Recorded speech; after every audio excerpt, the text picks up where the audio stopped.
Vamos a entrar ya a nuestros temas del día.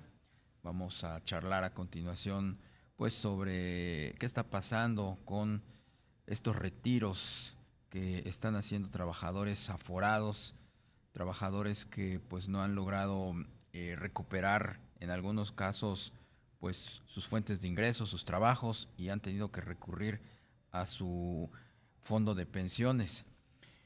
Enrique Díaz Infante, director del sector financiero y seguridad social del Centro de Estudios Espinosa Iglesias. Te saludamos con mucho gusto. ¿Cómo estás? Muy buenas tardes.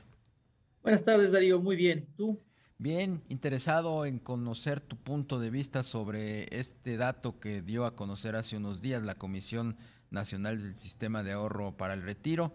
Informó que más de 1.9 millones de trabajadores realizaron retiros por desempleo de su Afore durante todo el 2021. ¿Cómo está impactando esto al sistema de ahorro para el retiro?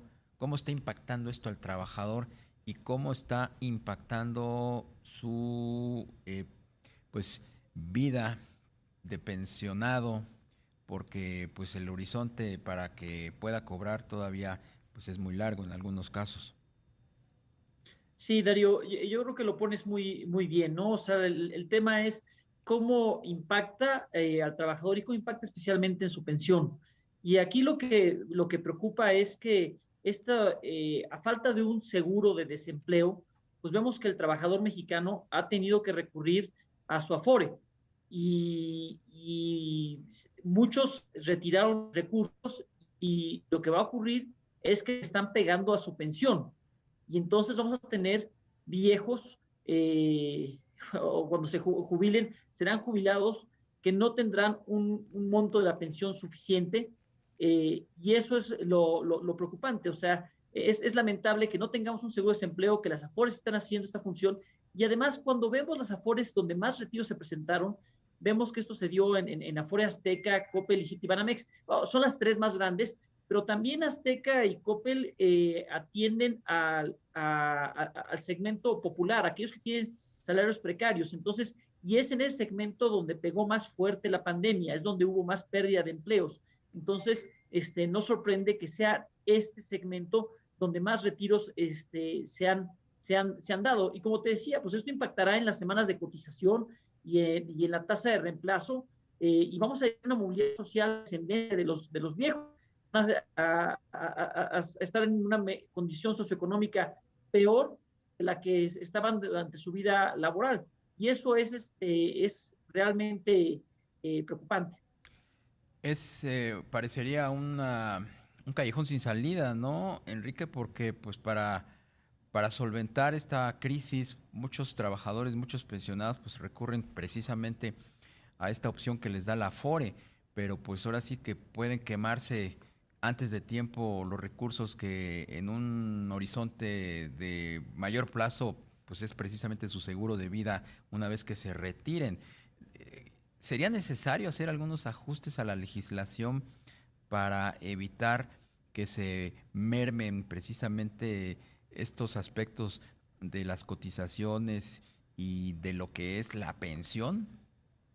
A ver, en el Centro de Estudios Espinosa Iglesias hemos hecho una propuesta sobre la necesidad de establecer una pensión universal y que la FORE sea un complemento, un excedente de esa pensión universal. Entonces, lo que tendríamos que hacer es establecer esta pensión universal fondeada con recursos fiscales, para lo cual se requeriría una reforma fiscal, eh, pero completa, ya de veras.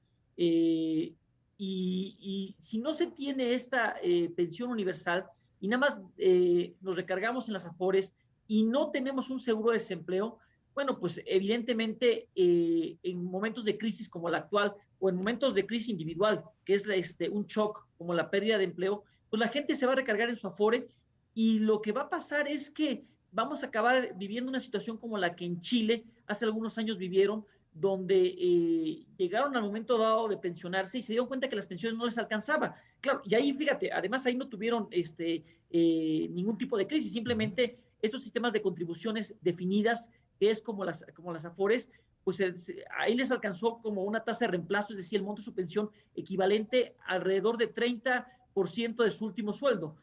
Aquí en México, la OCDE calcula que están en 25% del último sueldo, y eso para los trabajadores que han cotizado en forma ordenada, que no han perdido el empleo, que no es el caso de la mayoría de los mexicanos. Entonces, sí, la situación es lamentable, preocupante hacia adelante, y sí se necesitan hacer reformas, pero la más importante sería una hacendaria que permitiera fondear una pensión universal.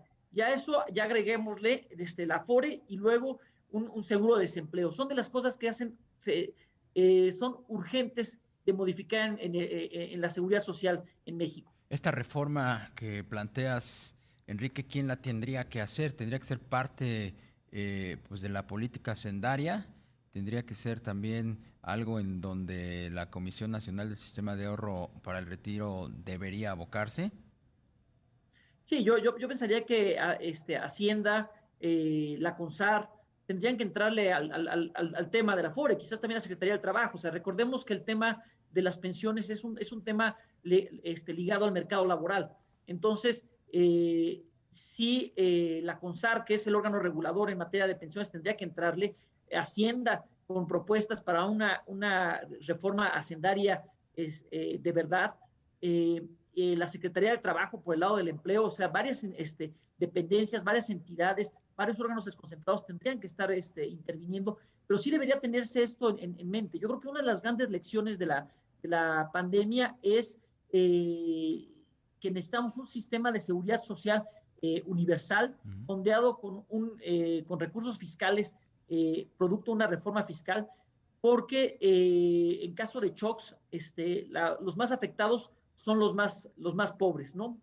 Pero el gobierno rechazó, ¿te acuerdas en su momento cuando la pandemia estaba apenas empezando? Se planteó esto de un seguro universal y lo desestimaron. Ahora esta propuesta que hace el Centro de Estudios Espinosa Iglesias de una pensión también universal, ¿ha tenido eco? ¿Ha No, tenido alguna no. respuesta de parte del regulador, de parte de la autoridad hacendaria, de parte de alguien de este gobierno?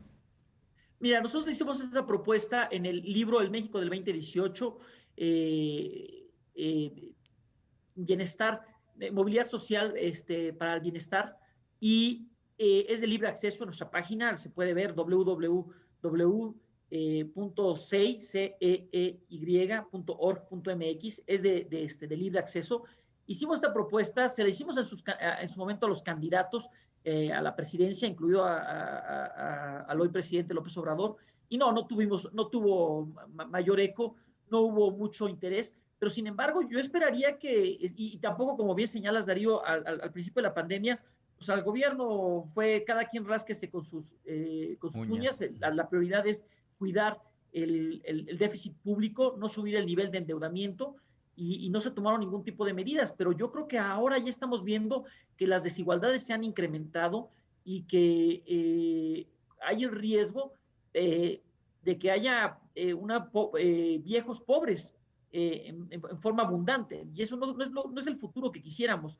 Entonces, yo creo que es buen momento para empezar a repensar si no debemos hacer algo al respecto. Y en el 6 estamos convencidos, y ahí está nuestra propuesta, y la pueden ver, y yo creo que sería momento de retomarla. Pero sí te digo que una premisa para que algo así jale es una reforma hacendaria. De otra manera, es mejor que ni se haga. ¿Por qué la reforma hacendaria sería el punto nodal para aspirar a tener esta pensión universal? Porque, a ver, en el CEI hemos calculado, y estoy hablando de cifras de 2017, habría que actualizarlas, pero que más o menos costaría, adicionales a lo que ya se aporta a la seguridad social, 2.9% del PIB. Si no es una reforma hacendaria, ¿de dónde vas a financiar esos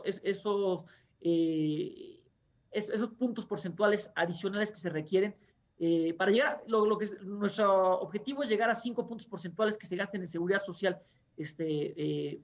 universal.